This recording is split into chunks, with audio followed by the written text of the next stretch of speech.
Here are the answers to some of the most common questions we get about cabinet assembly. Do we use screws or glue? Screws are needed, but glue is optional. Is there pre-drilled holes for the handles? The handles aren't included and there are no pre-drilled holes, so you can choose any handles you like. Would I be able to assemble the cabinet by myself? With some experience, you'll be good to go, but it might be trickier if you've never done it before. Is the soft close included? The soft close feature is included in both the slides and hinges, so you'll enjoy a smooth, quiet close every time. No need to worry about slamming doors or drawers. Are the sides finished? 85% of our cabinet lines come with finished sides.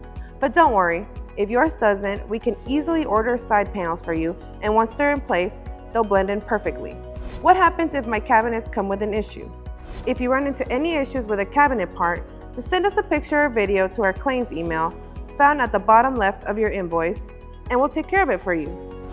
How can we make this easier for you? Our assembly fee is super affordable. Just let us know if you'd like us to add it to your order.